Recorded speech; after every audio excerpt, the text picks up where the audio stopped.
Avante Venture 2025. Ponencia Expertise. Lidera los cambios, capta recursos y genera valor. Doña Maribel Rodríguez Olmo, gerente de desarrollo de negocio de hidrógeno en Repsol. Muchas gracias. Bueno, pues muchas gracias. Un placer estar aquí con vosotros. Yo mi presentación la voy a vincular como trasladando mi experiencia, ¿no? A ver, que no se oiga muy alto. Trasladando mi experiencia de usuaria de la innovación. Yo he trabajado en empresas pequeñas, empecé mi carrera en una empresa, una spin-off tecnológica intensiva en I+D, luego me pasé a otra empresa, mediana empresa, dedicada también con un alto componente a la innovación, y ahora trabajo en Repsol como directora del hidrógeno. El hidrógeno sabéis un poco lo que es una tecnología nueva de intentar utilizar vectores energéticos más limpios a través de la energía renovable. Y lo que os voy a contar es mi experiencia de ese uso de la innovación, que al final hay que financiarla con fondos públicos y con fondos privados. Me declaro una fan de la innovación, he participado en más de 35 proyectos de innovación, tanto regionales como nacionales como europeos, con lo cual, bueno, pues aquí vengo a aportar mi granito de arena. Y aquí os dejo una primera frase contundente. No sé si conocéis a Jack Welch. Y dice, si el ritmo de cambio de una empresa es más lento que el de su entorno, el final de la empresa está a la vista. La única pregunta es cuándo llegará el final. La realidad es que ahora estamos en un contexto convulso, en un contexto volátil. Requiere más conocimiento de las innovaciones, de qué está pasando, de qué geopolítica tenemos a nuestro alrededor que está impactando en cómo evoluciona nuestra economía y, por tanto, nuestras empresas. Y es que nos estamos enfrentando a una disrupción en muchos ámbitos a la vez. En una disrupción geopolítica, antes estábamos acostumbrados a tener un único partner comercial, ahora vemos pues, que hay varios partners comerciales, ya no solamente tenemos tecnologías de Estados Unidos, que tradicionalmente pues, era el Big One en cuanto a la innovación, ahora también tenemos a China, tenemos otros países que están escalando mucho en esa generación de nuevas tecnologías y en ese suministro de nuevos productos y servicios. Tenemos una disrupción económica, una inestabilidad económica general, hay distintas guerras, hay aranceles, hay situaciones inesperadas, por así decirlo. Y luego tenemos una disrupción medioambiental, que esto no es baladí. Realmente todas las innovaciones que apliquemos tenemos que medir el impacto sobre el medio ambiente. Tenemos que tener esa coherencia de hacer cosas que de alguna manera mejoren nuestro impacto como humanidad. Otra disrupción tecnológica, y aquí nuestra compañera Consuelo nos lo ha contado, que te explota la cabeza, ¿no? De un poco la cantidad de cosas que vas a ser capaz de hacer con las nuevas tecnologías. Y una disrupción social. La realidad es que las dinámicas sociales han cambiado mucho después de la pandemia del COVID-19. Con lo cual esto lo podemos ver siempre como el vaso medio lleno o como el vaso medio vacío, ¿no? Tenemos distintas olas, diferente de crisis, lo llamamos la policrisis. Tenemos el COVID, la recesión, cambio climático. Bueno, pues mi orientación va a ser en positivo. Y en positivo sobre que tú no puedes negar la realidad. Sabes que el contexto es cambiante. No sé si conocéis esta terminología. Pasábamos de un entorno VUCA, ¿no? Que hablábamos que había mucha volatilidad, mucha incertidumbre, mucha complejidad, mucha ambigüedad. Ahora hay a un mundo todavía más complejo que le llamamos el mundo bunny, ¿no? Un mundo frágil, un mundo ansioso, que no es lineal y que es incomprensible. Con lo cual, ¿qué nos pide este nuevo entorno? Mucho más conocimiento de esas innovaciones y de esas disrupciones que están llegando a nuestro entorno. Y sobre todo resiliencia, ¿no? Esa flexibilidad y ser capaz de adaptarte a los cambios y a las mejoras y a los contextos diferentes a los que te vas a enfrentar, pues es vital. Y hablando de tendencias macroeconómicas, luego os explicaré por qué esto pega aquí en un contexto de innovación. tenemos que tenerlas en cuenta también en cuanto a cómo está evolucionando los distintos países en demografía, pues porque eso impacta, ¿no?, en el crecimiento que tiene y en la fuerza y en el poder que tienen cada uno de los países. La digitalización, un claro ejemplo de lo que nos ha contado Consuelo, cómo está impactando a los negocios y a las empresas. La descarbonización, esta es otra nueva D que ya os decía, de que todo tiene que ir alineado con generar un menor impacto en el medio ambiente. Y la desglobalización. Podríamos decir que son las 4 Ds de las tendencias macroeconómicas. Bueno, no sé si quedarnos en 4 o seguir a la quinta, que seguro que la conocéis, que también empieza por D, que es Donald Trump. Y también está impactando mucho en cuanto a la innovación, en cuanto a las innovaciones que se están llevando a cabo y en cuanto a esos objetivos globales. ¿Y para qué me sirve? O sea, ¿por qué yo como empresa, que a lo mejor soy pyme y estoy en una región, por qué necesito saber de geoestrategia? Bueno, porque sí que tengo que saber sobre poder evaluar los riesgos sobre mi negocio. Si yo, por ejemplo, exporto a Estados Unidos, tengo que saber si voy a tener un nuevo arancel. Repensar mis mercados de destino y mis mercados donde yo fabrico mi materia prima. Cada vez hay una tendencia más de regionalización, de evitar la dependencia de terceros, como ya nos pasó, por ejemplo, en la pandemia con el caso de las mascarillas, ¿no? Pues que eso nos hizo replantearnos, ¿podemos externalizarlo todo o también tenemos que apostar más por la economía de proximidad? Y para evaluar mejor esa solvencia económica, porque pues si ahora os hablo de un caso concreto en Repsol, en nuestra apuesta de despliegue de proyectos renovables o de proyectos bajos en carbono, concretamente en hidrógeno, pues en terceros países, en caso de Estados Unidos, pues también ahora con la nueva regulación de drill, baby drill, es decir, sigue pensando solamente en el petróleo, pues esa transición energética que nosotros teníamos planificada, pues ha sufrido un impacto. Con lo cual, esto es importante no solo para las grandes empresas, sino también para empresas que de algún momento deciden o apuestan por la internacionalización. Y esto es un concepto que Consuelo también lo ha explicado antes y habla sobre los ciclos de la innovación. Aquí no voy a entrar en el detalle de la presentación, pero simplemente quería compartir con vosotros cómo las grandes innovaciones que han marcado, por así decirlo, el destino de la humanidad, cada vez han tardado menos tiempo en incorporarse. Hablábamos de que antes una primera ola de innovación, cuando hablábamos de la gestión del hierro, la fuerza hidráulica, los textiles, pues la media de implementación eran 60 años, hasta que una tecnología se le consideraba madura. Esto progresivamente se ha ido acortando, pues por ejemplo en el acero ya fueron 55 años, cuando hablamos de la electricidad, la masificación de la electricidad, hablamos que ya fueron 50 años, cuando hablamos de la aviación fueron 45 años, cuando hablamos de el software pues ya son 30 años. La realidad es que vemos que cada vez esos ciclos de la innovación, por la hiperconexión a la que estamos expuestos, cada vez es más corta. Antes, para desarrollar una idea, que los demás conocieran tu idea, que los demás te compraran tu idea, dedicabas unos recursos ingentes en darte a conocer. Ahora, con Internet, con la nueva era de la conexión, el tú hacer prototipos rápidos, conectarlo, testarlo con un público objetivo además muy grande, es mucho más fácil. Con lo cual, lo que estamos viendo es que, y aquí os pongo otro ejemplo, por ejemplo, ¿cuánto creéis que se tardó en el teléfono fijo en llegar a los 50 millones de usuarios? Pues ahí tardamos 50 años. Cuando estamos hablando de la telefonía móvil, ahí estamos en 12 años.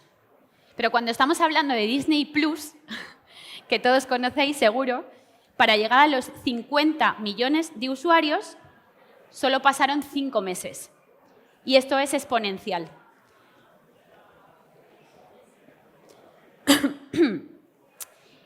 Y dentro de las empresas, como lo hay dentro de las personas, pues hay los que son más early adopters y aquellos que son más reticentes y más, bueno, pues no se creen tanto esto de la innovación y además es que siempre le ven un pero, son más escépticos, ¿no? No siempre es bueno estar en el 2,5 inicial, que podríamos decir que son los innovadores de corazón, los innovadores a fuego, que son estos tequis que siempre adoptan las nuevas tecnologías. Porque la innovación en sí mismo supone un riesgo y no todos los productos innovadores que están en el mercado al final van a llevar a término. Pero sí que os recomiendo estar más cerca del quesito verde o del quesito amarillo. Es decir, ser esos early adopters o ser esos usuarios primeros para testar esas innovaciones, porque te ayuda a estar en primera línea de aplicar algo que te puede ayudar a diferenciarte. Y hasta aquí un poco el contexto en el que nos encontramos. Ahora quiero centrar vuestra atención en vuestras ideas, vuestras innovaciones. Lo primero que tenemos que tener en cuenta es las propuestas que podemos presentar a financiación pública, proyectos con financiación, ¿son innovaciones o son simplemente mejoras?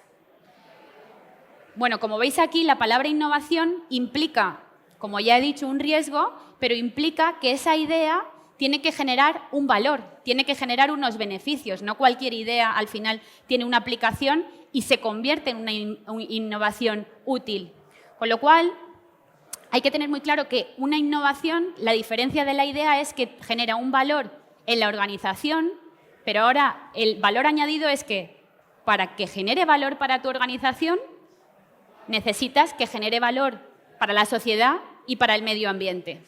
Si no lo genera para la sociedad, no te lo van a demandar, y si no lo genera para el medio ambiente, no te lo van a financiar. Con lo cual, las tres patas son igual de importantes. Y esto ya lo han comentado antes, los TRL, seguro que lo conocéis, que es un poco el grado de innovación que tiene una idea. Bueno, desde cuando se nos ocurre la primera vez y hacemos el primer ensayo, que sería TRL1, al TRL9, que es cuando ya esa idea la tenemos en mercado y ya decimos que es esa innovación. Y volviendo a esto de qué recursos hay para financiar la innovación, lo primero que tienes que tener claro y tienes que dejar claro a quien te va a financiar o apoyar es en qué estado te encuentras de madurez. ¿Necesitas todavía prototipar? ¿Necesitas hacer ensayos de laboratorio? ¿Necesitas hacer test comerciales? Dependiendo de ese grado que estés de lejos de mercado, va a ser posible que te financien de una manera o de otra. Por lo general, las financiaciones más básicas, las innovaciones en TRL más básico son las que reciben un alto componente de innovación, pero principalmente son las que realizan los centros de investigación, porque una empresa no se puede permitir llevar todas esas fases hasta poder comercializar una idea. Y ya os comentaba, vuestra idea genera valor. Los primeros críticos con nuestra idea tenemos que ser nosotros mismos. Tenemos que hacernos las preguntas correctas para saber si esa idea es innovadora. Y aquí os propongo cinco pasos. Aparte de identificar esa oportunidad, pensar fuera de la caja en decir, ¿esto es la mejor manera de hacerlo? ¿Habría otra manera de hacerlo que no es la tradicional? Hacer un análisis de mercado para saber qué han hecho otros en tu misma situación, si han resuelto el problema de una manera diferente. Prototiparlo, es decir, hacer el mínimo producto viable, ¿no? Y luego testarlo. Testarlo, fallar y volver a testarlo. Mejorarlo, fallar y volver a testarlo. La innovación es iteración. Lo que nos da la virtud de acomodar algo que tenga un valor en el mercado es testar, testar, testar y mejorar. Y aquí os pongo distintas ideas. Ojo, todas no tienen que ser igual de disruptiva. Esta os lo he puesto porque me llamó mucho la atención. Bill Gates puso 75 millones de dólares para la generación de hamburguesas con carne artificial. Esta es una idea fuera de la caja, ¿no? No es lo más simple. Yo no digo que esto sea lo que tiene que triunfar. Aquí me mantengo totalmente neutral. Pero lo que quiero que veáis es que hay innovaciones más disruptivas, Hay otras innovaciones que aquí comento, por ejemplo, en nuestro caso, de los electrolizadores, de, oye, yo siempre he suministrado energía a la sociedad a partir de combustibles fósiles. ¿Hay otra manera? ¿Hay otra manera de suministrar esta energía? Bueno, pues aquí está la electrolisis, que es a partir de energía renovable y agua, soy capaz de extraer una parte de esa molécula de agua para que sea un nuevo vector energético. Pues hombre, es un cambio radical también. Pero lo que os quiero decir es que todas las innovaciones no tienen que tener el mismo grado de radicalidad. Todos podemos ser innovadores. Y la innovación, al final, es un proceso que agrupa distintos conocimientos que ya han sido llevados a cabo por personas o por empresas anteriores a nosotros. Con lo cual, no pensemos que solamente está la innovación en los grandes momentos eureka, sino que también la innovación es agregación de conocimientos y de ideas anteriores. Y aquí os propongo un modelo Canvas, también un poco con todos los recursos que ahora mismo somos capaces de encontrar en Internet, en las redes, que a mí me ayuda mucho para centrar ideas, para centrar qué es lo que haces, cómo lo haces, a quién lo ofreces, quién puede ser tu partner estratégico, cómo financias tu idea y cómo obtienes tus recursos por esa idea y a quién ayuda, es decir, cuál es tu segmento al que te aplicas. Bueno, ya que tenemos más o menos clara la idea, ¿no? Más o menos hemos dicho, bueno, pues sí, es innovadora, vamos adelante con ella. Bueno, ¿y ahora qué necesito para desarrollar esta idea? ¿Puedo hacerlo solo o necesito colaboración? Aquí os dejo un concepto. La innovación siempre, siempre, siempre se produce mucho mejor en colaboración. Pero no significa que tú, si tienes una idea clara, siempre tengas que ir en consorcio. Bueno, tiene unos pros si vas solo, que vas más rápido y que encima pues, tienes menos riesgo de plagio, porque claro, no colaboras con nadie. Pero tiene unos cons que en ese proceso de coordinarte con otros aprendes también mucho más de otros. El riesgo financiero de que esa idea pues, no salga a la primera también es compartido y además hay muchas más opciones de financiación. Con lo cual, eso hay que evaluar un poco cómo de madura está nuestra innovación y si es necesario ir en consorcio o lo podemos hacer solos. Y aquí os pongo un ejemplo de esta innovación en ecosistema. Esto es un dispositivo móvil, todos lo tenemos en nuestro bolsillo y dices, bueno, esto lo ha hecho Apple. Bueno, Apple lo ha hecho a partir de que el DARPA trabajó en los microprocesadores de Internet, el CERN en el sistema HTTP, la Armada estadounidense en las baterías de litio, los GPS también de Estados Unidos y todas esas innovaciones que parcialmente habían sido desarrolladas por entidades diferentes, se pusieron todas juntas en un único dispositivo. Si hubiéramos tenido que esperar a que Apple, por más radical e innovador que fuera, hubiera tenido que desarrollar toda la tecnología que tenemos ahora en nuestro dispositivo móvil, todavía estaríamos muy lejos de contar con las facilidades que tenemos en nuestra mano.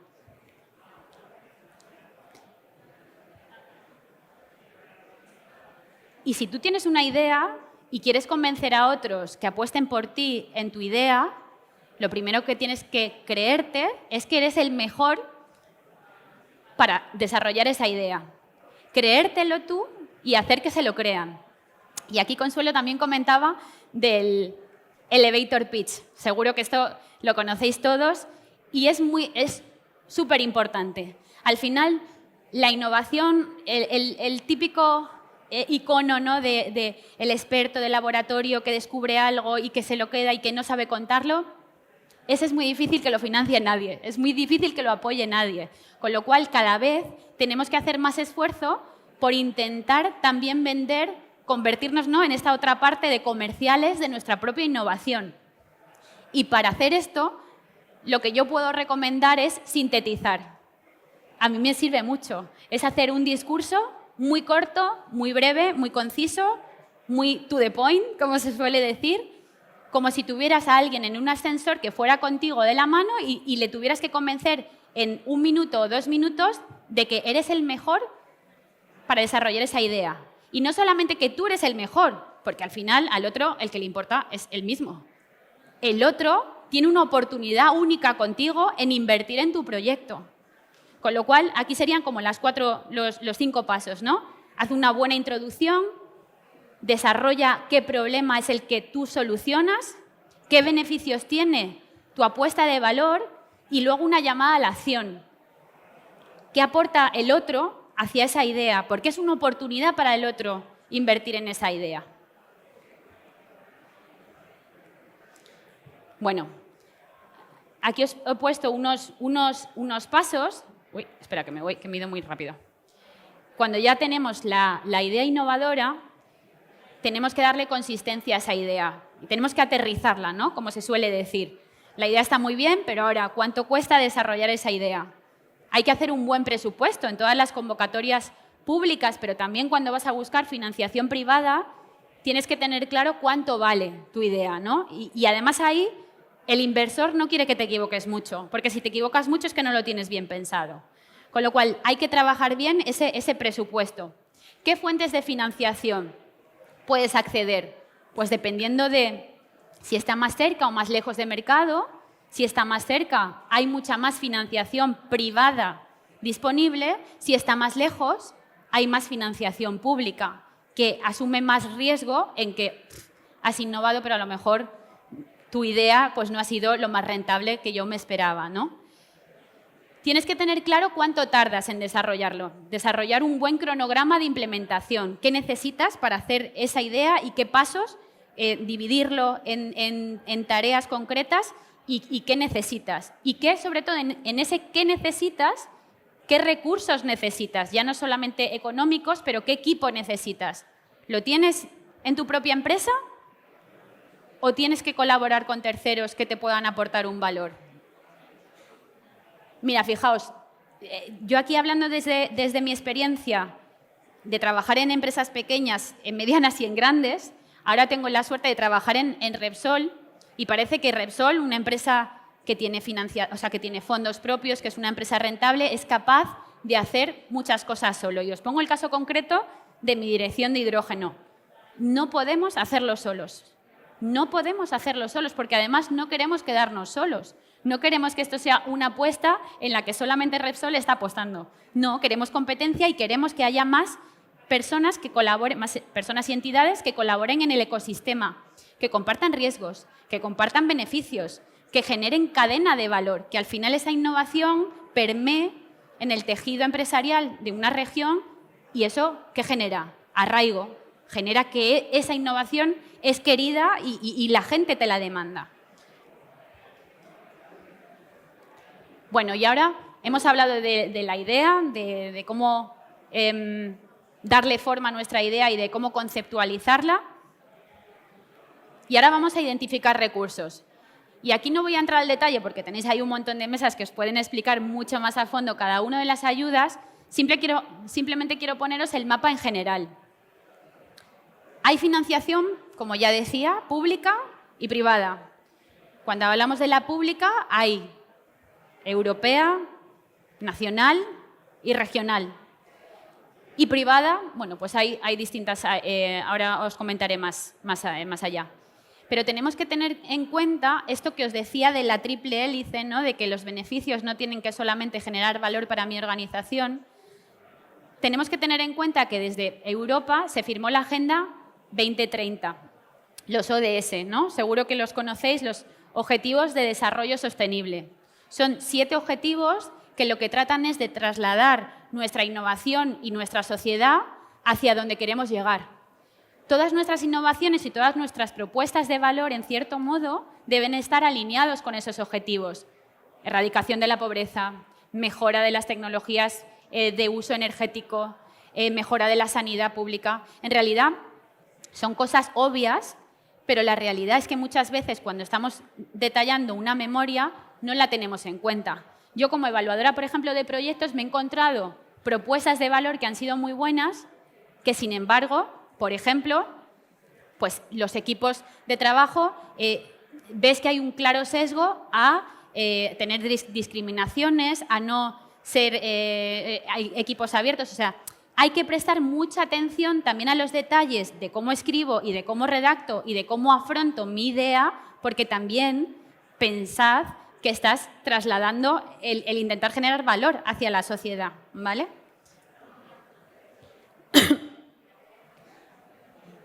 Y financiación disponible hay mucha. Hay subvenciones, que esto ayuda directamente al coste de tu desarrollo de proyecto. Por ejemplo, me vale 1 millón de euros, pues te pido medio millón de euros. Esto es una subvención directa al CAPEX, ¿no? Al coste de desarrollo del proyecto. Hay préstamos blandos. Yo, como sé que tu idea es innovadora, pues por ejemplo el CEDETI te ofrece préstamos que de alguna manera te vas a un banco y no te dan esas condiciones, son préstamos de condición bonificada, porque sé que necesitas un apoyo para desarrollar una innovación más madura casi que la anterior. También están los beneficios fiscales, es decir, como sé que tu idea o tu proyecto tiene un impacto positivo en la región, yo te voy a facilitar que no pagues tanto en cuanto a la fiscalidad. Y hay ayudas también a la tecnificación. Estas ayudas, por ejemplo, son muy típicas en las empresas más pequeñas. Yo no te ayudo en tu proyecto, pero te doy las herramientas, por ejemplo, para que te digitalices, para que puedas invertir en la formación de tus empleados, ¿no? Y esto también apoya a la innovación. Y esta otra herramienta que a mí me gusta mucho y que es verdad que aquí en España está poco desarrollada, que es la compra pública innovadora. Al final es una propuesta en la que la administración pública te dice: te voy a decir un problema que yo tengo, pero no te voy a decir cómo resolverlo. Ofrece tus soluciones para resolver mi problema, pero no te digo quiero exactamente que hagas esto de esta manera o de esta forma. Quiero que tengas una visión abierta y que me ofrezcas algo que a lo mejor yo ni siquiera se me había pasado por la cabeza que es una manera de resolver mi problema. Y luego está el capital riesgo, que estos son inversiones en empresas a cambio de participaciones con unas condiciones, por así decirlo, pactadas de salida. La vocación no es estar siempre, la vocación es hacer que esa empresa madure y vaya más rápido y luego, en un momento dado, pactado entre las partes, pues, y a unas condiciones pactadas, pues te sales. Y hay otras financiaciones menos conocidas, y aquí en España también están menos implantadas, que es el crowdfunding. Seguro que habéis oído hablar de ellas, ¿verdad? El crowdfunding. Crowdfunding o crowdlending. Son pequeñas microinversiones.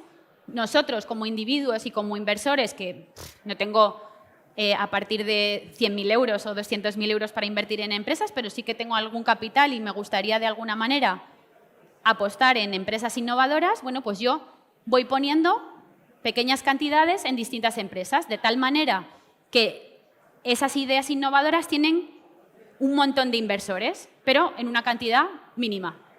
Y esto en otros países ya está más desarrollado que en España. Están los business angels, que es ese inversor personal con una capacidad adquisitiva mayor y con una capacidad inversora mayor, que invierte también en las empresas, y como decía, el corporate venturing. Y aquí os pongo el ejemplo. Por ejemplo, Repsol tiene un departamento de corporate venturing. Nosotros marcamos unas prioridades. Mira, me interesan las empresas que trabajen en transición energética. Me interesa las empresas que me puedan ofrecer soluciones de baja huella de carbono. Bueno, pues empresas grandes como Repsol también tienen herramientas para atraer talento y atraer colaboraciones empresariales que fomenten ese ecosistema de la innovación. A lo mejor en nosotros no se nos ha ocurrido, pero encontramos una empresa más pequeña que sí que tiene esa idea y que la podemos escalar.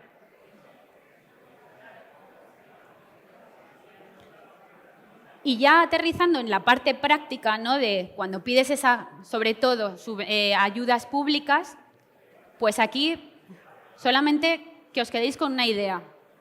Para mí lo más importante es no perder nunca el foco. Nunca el foco. No adaptes tu idea a la convocatoria, porque eso es un error y genera dependencia. Además, cuando participas en una ayuda pública y dices, bueno, mira, la he podido conseguir y encima la he justificado bien, pero ¿has desarrollado realmente la idea que tú querías hacer? Pensemos al revés. Aunque esa financiación pública pueda ser golosa, Piensa al revés. Piensa en qué idea tienes tú, en cómo vas a hacer que esa idea sea rentable y luego busca quién más puede apoyar esa idea. No lo hagas al revés. Tienes que ver entonces con qué convocatoria te alineas, es decir, cuál te encaja a ti. O sea, no tú encajar en la convocatoria, sino qué convocatoria te encaja a ti. Describir tu propuesta, describir muy claramente y muy detalladamente qué resuelves, cómo lo resuelves, cuándo lo resuelves, con quién lo resuelves y, sobre todo, qué es lo que necesitas. A mí me ha pasado como evaluadora de propuestas que digo, jolín, es una idea genial, pero en realidad no me han dejado claro qué necesitan. ¿Necesitan financiación? ¿Necesitan ayuda en el despegue? ¿Necesitan infraestructura? ¿Qué es lo que necesitan? Hay que dejar muy claro qué es lo que necesitas. Y en España nos cuesta mucho pedir. Y hay que pedir. Pedir bien, pero hay que pedir, hay que ser claros en lo que queremos conseguir. En conclusión, haz que el evaluador le apasione tu proyecto. Que cuando se lo cuentes digas, ostras, es que yo con mi capital propio me gustaría invertir en tu proyecto. Y aquí un tip, también en comparativa con la innovación en otros países, es que nosotros en España tenemos más miedo al fracaso que en otros países, ¿no? Y esto a mí siempre me ha parecido muy curioso porque dices, ¿y por qué? Con la capacidad creativa que tenemos aquí, ¿cómo es posible que en cuanto a innovación siempre no podamos estar en muchos temas en la vanguardia? Y muchas veces es por la política que tenemos de penalización del fracaso, y la innovación está lleno de errores, no de fracasos. Errores es cuando algo te sale mal y lo vuelves a intentar y lo mejoras. Y te sigue saliendo mal y lo vuelves a intentar y lo mejoras. Si lo dejas, es cuando fracasas. Es cuando realmente has decidido que ya no quieres apostar más por esa idea. En otros países, por ejemplo, tienen leyes que lo que dicen es, bueno, venga, yo, por ejemplo, en Estados Unidos, tiene una política de pase lo que pase, tú no vas a responder con tus bienes propios, con lo cual la casa no la vas a perder. Bueno, pues entonces son capaces de arriesgar un poquito más en esas innovaciones porque saben que de alguna manera tienen esa muralla china, ¿no?, que le protege respecto a los posibles fracasos. Bueno, pues nosotros lo que tenemos que intentar es, siempre con cabeza y sabiendo hasta dónde podemos llegar, apostar por esas innovaciones que sepamos desde el principio que van a tener errores y que no van a funcionar a la primera. Y que vamos a tener que intentar para que al final tengan un encaje en algo que sea rentable. Finalmente, y aquí volviendo a las ayudas públicas, es justificar esas ayudas, ¿no? También me ha pasado.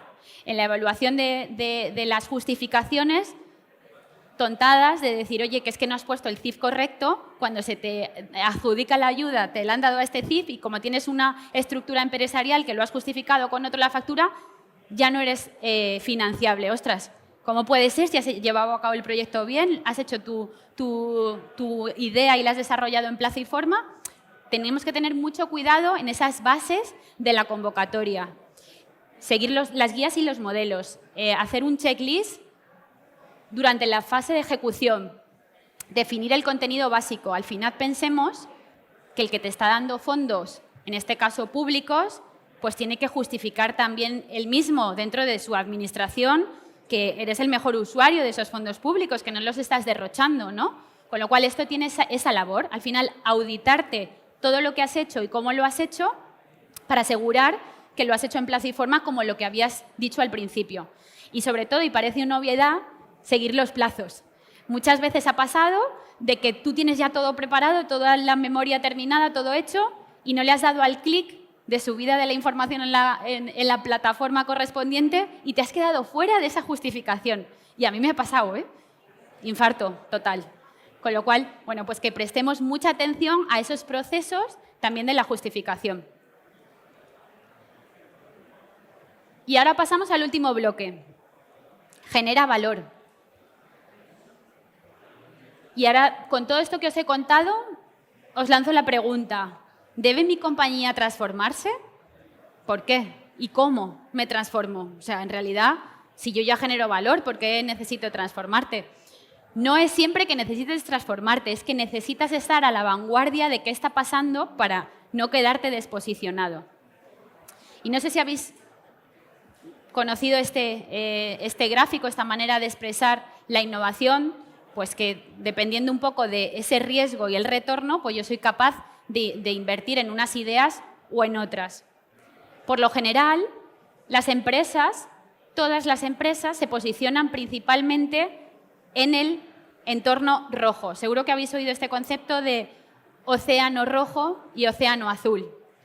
Cuando estás en el océano rojo, por así decirlo, lo que estás haciendo es intentar mejorar tu idea, que no está mal, mejorar tu propuesta de valor, pero estás compitiendo en costes.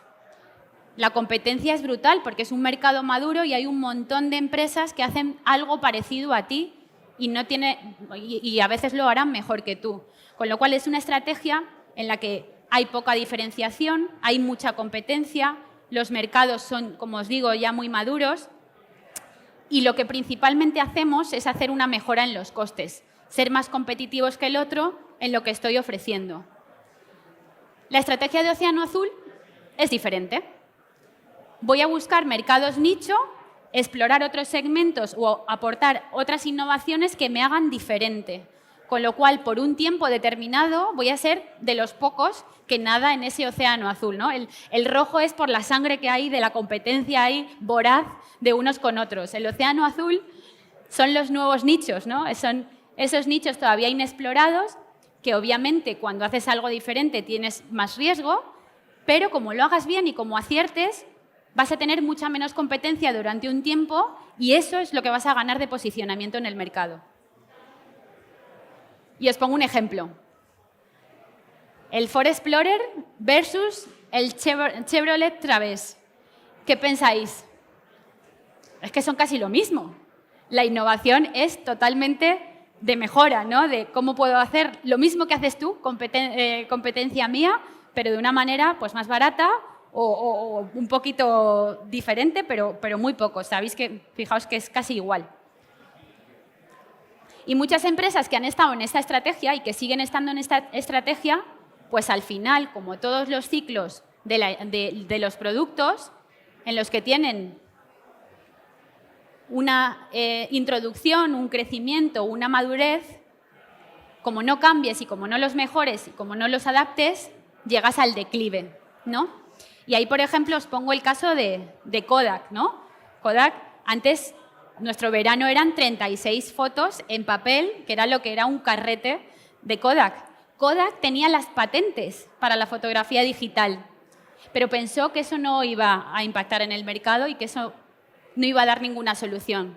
¿Qué pasó con Kodak? Pues se quedó fuera. Os pongo esta otra imagen que es muy significativa, ¿no? Que es el CEO de Nokia cuando llegaron los smartphones. Y en su discurso final lo que dijo es: no hemos hecho otra cosa que hacer las cosas bien, que lo que estábamos haciendo, hacerlo bien, pero nos hemos perdido algo. Y eso es lo que no quiero que nos pase, ¿no? Que nos perdamos ese algo. Por eso tenemos que estar siempre ahí vigilantes en qué es lo que está pasando. Luego llegamos a la innovación, por así decirlo, dorada, ¿no?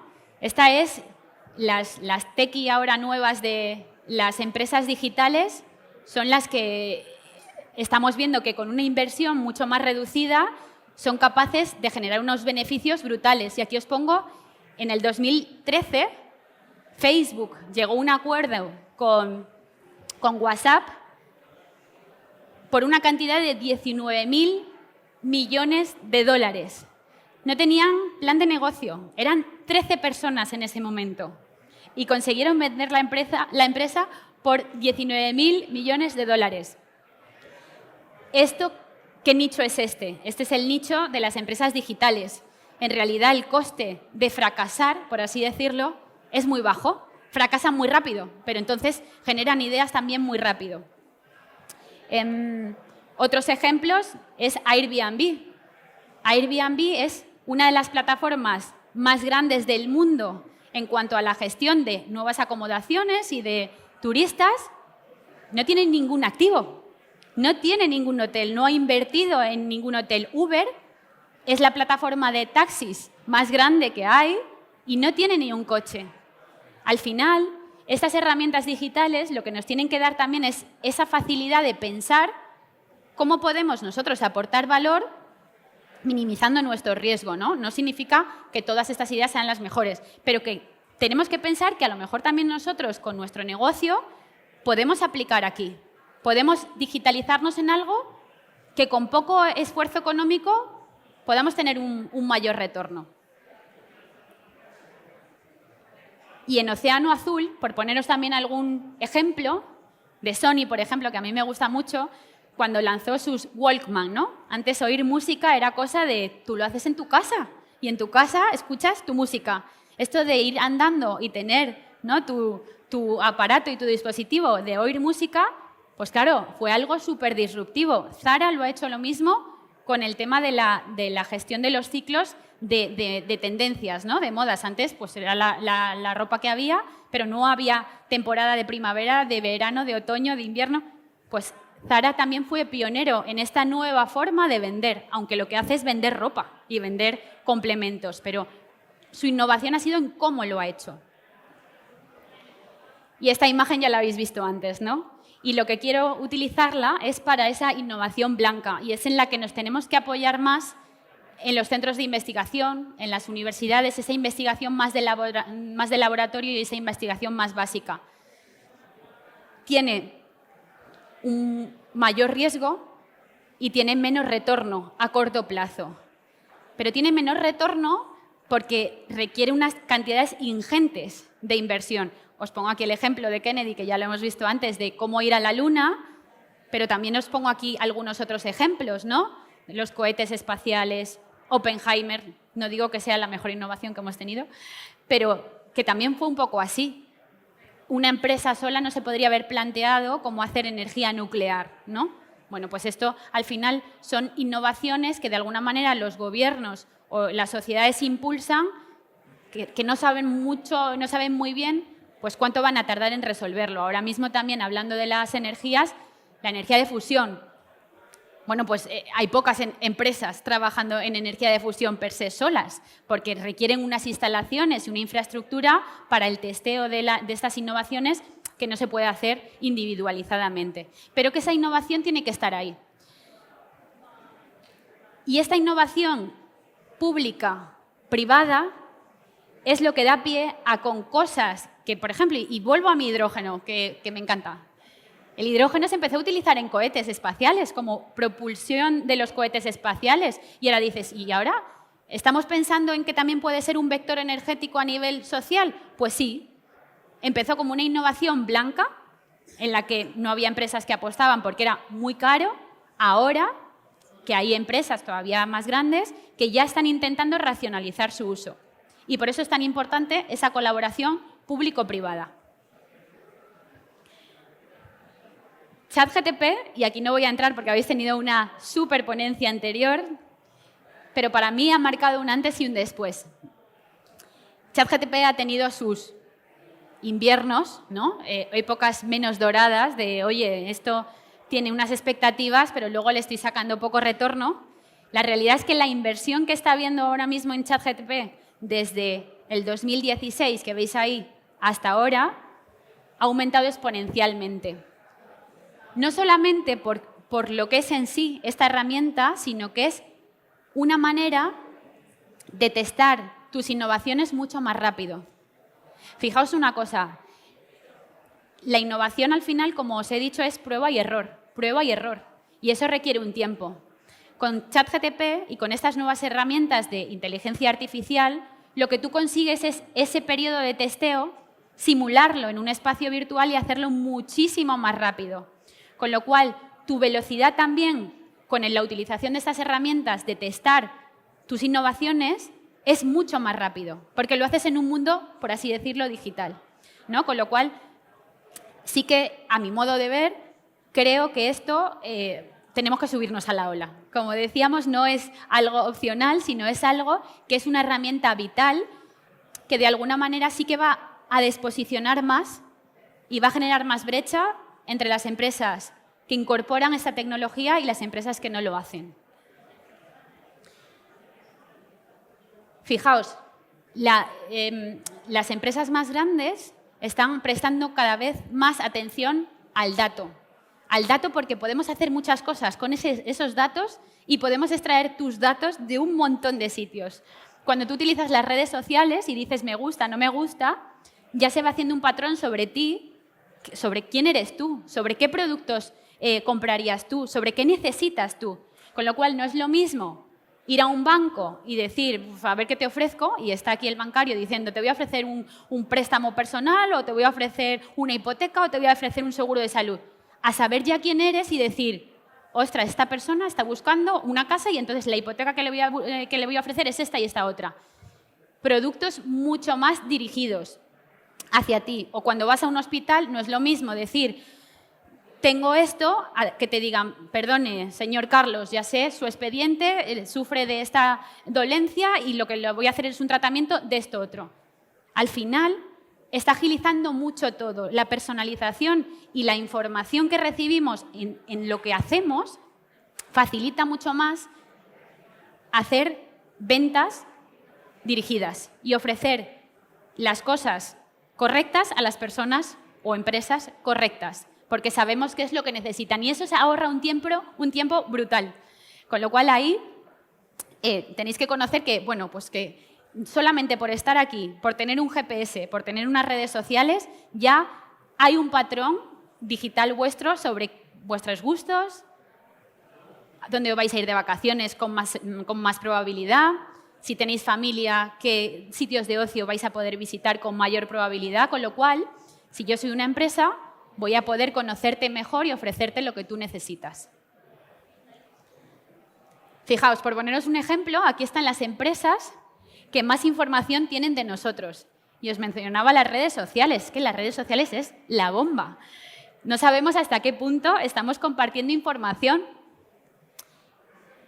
Os pongo un ejemplo con Facebook. Personas que tienen gafas y que han cambiado de gafas, les salen luego anuncios de gafas. O sea, ya solamente hay también reconocimiento de imágenes, de como sé qué tienes, como sé qué gustos, como sé cómo vistes, te voy a ofrecer algo, bueno, pues acorde con cómo te estás vistiendo tú. Cada vez hay más inversiones masivas en I+D. La tendencia de inversión global, no digo solamente de España, en cuanto a inversión en la innovación, tanto público como privada, está creciendo rápidamente. Normalmente estábamos en un ratio de un 2% del Producto Interior Bruto. Como veis, en los últimos años, a nivel mundial, está escalando. Porque si nos ponemos a buscar las empresas ahora mismo que más retorno generan, antes eran pues, las empresas del oil and gas, ¿no? Las empresas de materias primas. Ahora, esas empresas que más retorno generan son empresas tecnológicas, con lo cual nadie quiere perder la ola. Dice, yo quiero estar ahí en intentar aprovechar esta innovación para diferenciarme más. España, y aquí es la mala noticia, estamos en un rango del 1,4 de inversión de nuestro Producto Interior Bruto. Tenemos que ponernos un poco más las pilas, ¿no? Para estar en esta media mundial y esa media, al menos europea, también. No quiero dedicar mucho más tiempo, simplemente que conozcáis que la era dorada de esta innovación está llegando, que la innovación ya no es una opción, también es una necesidad para permanecer y para diferenciar a nuestros negocios y seguir generando valor. Y tenemos que estar preparados con nuestra mejor estrategia, que es definir bien nuestra idea, nuestra propuesta de valor, conocer nuestro contexto, nuestros competidores, nuestro entorno y prepararnos para nuestra mejor estrategia. Muchas gracias.